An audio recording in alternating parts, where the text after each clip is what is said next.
c'était dans la nuit du dans la nuit du dimanche 16 au lundi 17. Donc, c'était dans un restaurant dans les abords des Almadies. Donc, mes amis, une fois la soirée terminée vers 5 heures du matin, donc en sortant, c'était dans la rue, ça s'est passé dans la rue, en sortant du restaurant, il y avait une de ses connaissances qui était là, ils étaient quasiment ensemble dans la soirée, mais ça reste une connaissance, il faut qu'on précise, il faut qu'on soit clair sur les choses. Ça reste une connaissance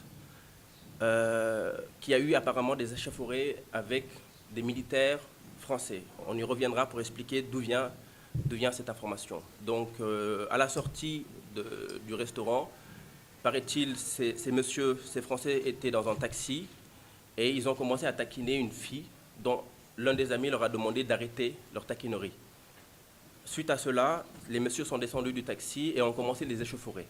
Et nous, notre ami qui s'appelle Omar Watt, qui est actuellement dans le coma, a voulu juste intervenir pour les séparer.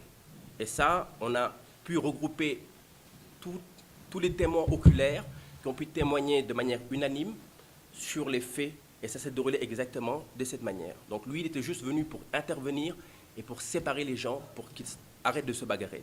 À la suite de cela, il a été tapé sur la tête. Il est tombé directement KO. Et malgré cela, selon la version de tous les témoins qui étaient présents, malgré qu'il soit KO, le monsieur l'a roué de coups, à peu près 3 ou 4 coups. Suite à cela, la foule qui était présente a pris à partie ces messieurs-là, les a pris à partie et c'est là qu'a commencé une bagarre.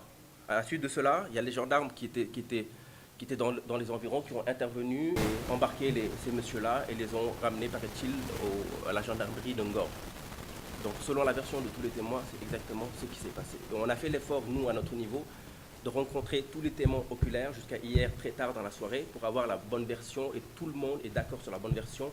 Et on a pris aussi le soin de rencontrer chaque personne, chaque témoin, de manière isolée.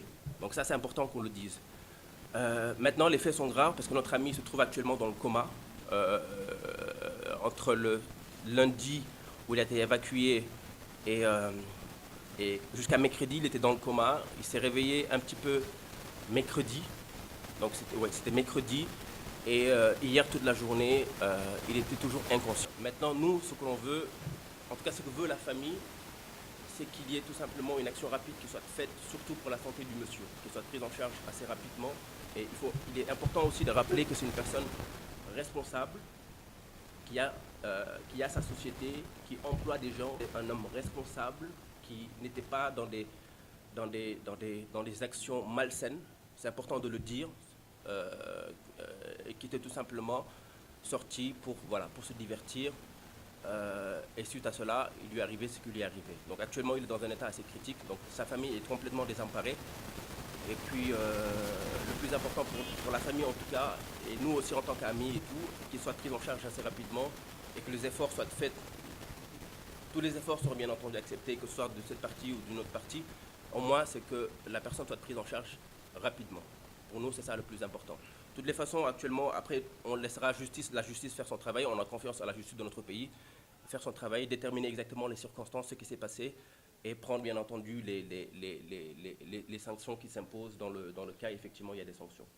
Donc je rappelle que ce collectif a été mis sur pied parce qu'il y a eu 4 mois d'affilée dans cette année 2018 où chaque mois, il y avait un citoyen sénégalais assassiné par la police.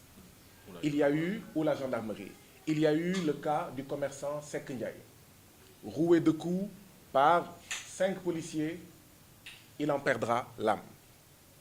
Je rappelle le cas de notre concitoyen Abdoulaye Timéra, assassiné sur les allées des Centenaires, renversé par une voiture de police qui roulait en sens interdit. Je rappelle le cas de Eliman Touré, mort dans le commissariat de police du port. Je rappelle le cas de Pape Sarr, notre concitoyen attrapé par le commissariat de police de Thiaroye, violenté, agressé par des agents de ce commissariat. Il rendra l'âme des suites des blessures causées par ces forces de l'ordre à l'hôpital. Entre-temps, il y a eu d'autres violences policières qui ont été notées. Cet énième cas qui arrive à notre concitoyen Omar Watt montre la justesse de la création de ce collectif. Montre également que tant qu'il y a des agressions policières, des violences policières, et que ces violences-là restent impunies, les violences, en fait, s'alimentent de ce contexte d'impunité, de ce contexte où il n'y a pas de lumière, il n'y a pas de justice qui soit rendue. Si nous voulons que dans ce pays-là, que cesse ou que soit réduite à sa plus simple expression la violence policière, il faudrait élucider ces cas dont j'ai parlé tout à l'heure. Malgré la nomination d'un nouveau directeur général de la police, il y a eu d'autres événements. À Ouakam, un de nos compatriotes a été bastonné par des forces de l'ordre. Entre-temps, il y a eu un autre de nos compatriotes qui a été blessé jusqu'à saignement par un agent de police du commissariat des Parcelles. Parce qu'il a osé libérer la parole des victimes, parce qu'il a osé raconter son histoire aux médias, ce concitoyen, a été arrêté, emprisonné, déféré à Rebeuss, présenté au juge qui finalement, l'a relaxé. En tant que collectif pour la justice et contre les violences policières, nous dénonçons énergiquement cette situation dans laquelle se trouvent les concitoyens sénégalais. Le cas de Omar Watt montre que n'importe quel citoyen sénégalais peut être au mauvais moment et au mauvais endroit. Ça veut dire qu'il faudrait que tous les citoyens se mobilisent pour dire non à ces violences policières. Mais ça veut dire également que si on laisse les policiers sénégalais assassiner, violenter, tuer, bastonner des citoyens sénégalais, pourquoi est-ce que des militaires d'une armée étrangère ne feraient pas pareil?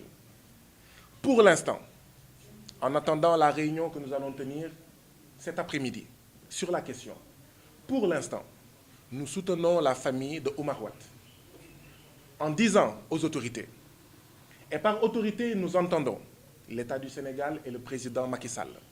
Par autorité nous entendons l'État français, le président Macron et celui qui le représente ici, l'ambassadeur de France, de prendre en charge dans les meilleurs délais, en accord avec la famille, quitte à l'évacuer, pour, sauver ce concitoyen qu'est Omar Watt. Nous demandons que l'État du Sénégal et l'État français s'occupent de ce cas d'ici dimanche. Si d'ici dimanche au plus tard, et pour nous dimanche c'est loin, si d'ici dimanche au plus tard, l'État français et l'État sénégalais ne s'occupent pas de ce concitoyen qu'est Omar Watt, nous prendrons les décisions qui s'imposent pour, au besoin, aller à l'ambassade de France, aller dans les institutions de l'État du Sénégal pour manifester, dénoncer et exiger.